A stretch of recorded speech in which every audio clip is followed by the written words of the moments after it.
Hello. Today I will be talking about the passive defense and active defense on the security risk, as well as the power grid.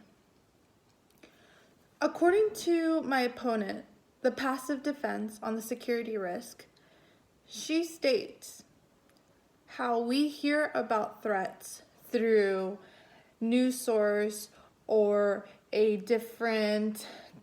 through a different country or through spies, and how we can't do anything about it until it's too late.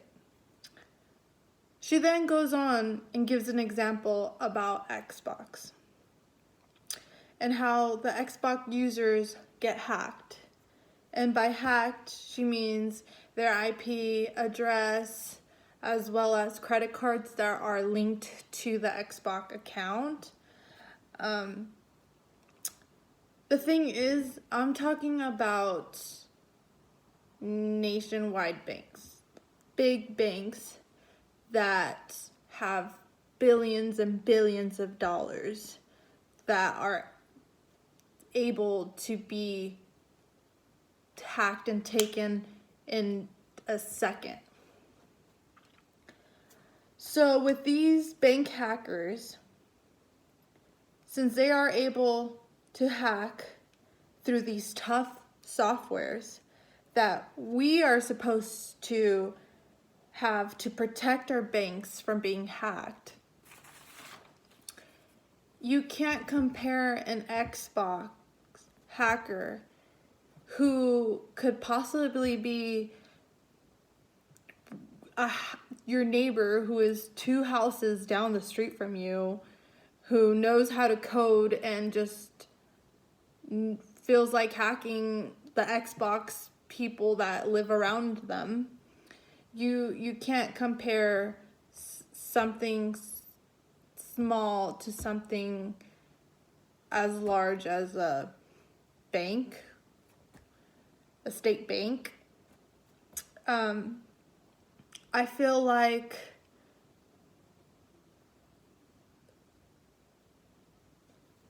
a person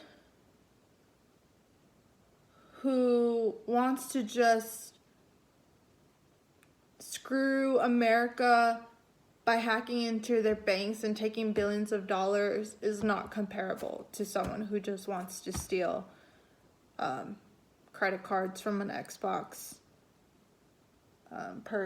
user, just because an Xbox user, it's not people really being hacked and getting hacked into it. It's more like viruses within the Xbox that people know that there are, and it's just, and people hear it all the time, how Xbox have viruses. However, people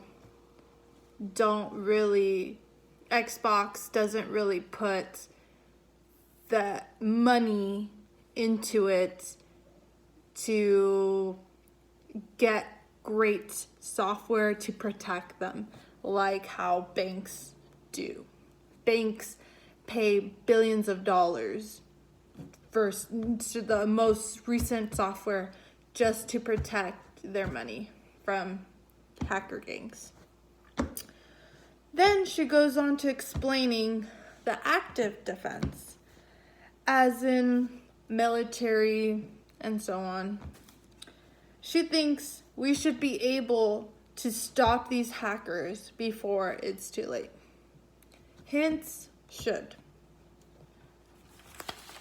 Should to me sounds as if not really sure. Should sounds to me as in not really confident in the software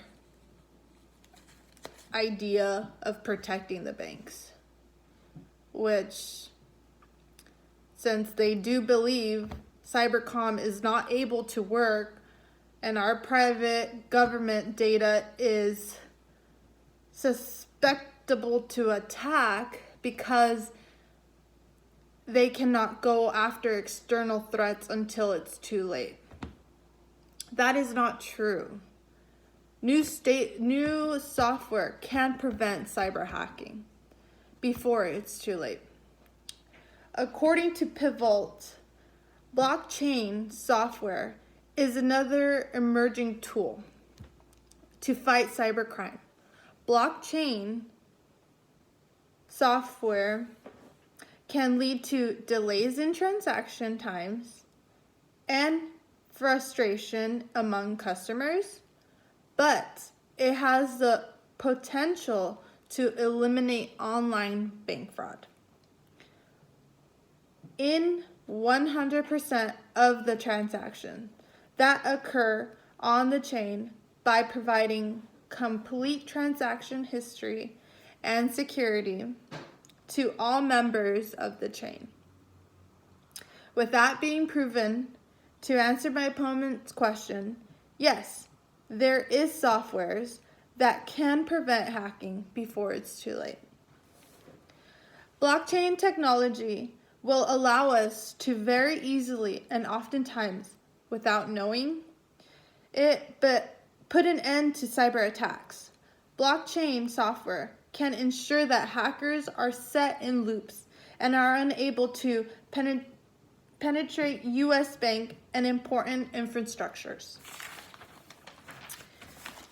More on the blockchain in use. According to Rachel Wolfson, we believe that blockchain technology will transformative in the tech and IT sector in the coming years, similar to what the internet did for the world back in the 90s and early 2000s, said John Zanni, president of the Chronics Foundation.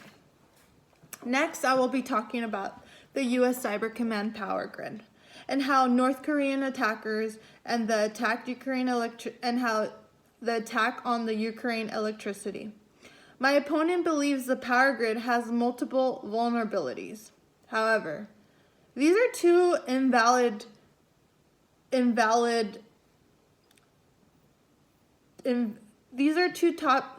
topics are invalid. One of the sources involved North Korean hackers breaching an American energy, while the other source was about a power grid wrecking software that attacked Ukraine electricity. There is no need for two completely different sources. This is about North Korean gaining access to power grids, not a research work of power grid in Ukraine. With that being said, I have proven my points.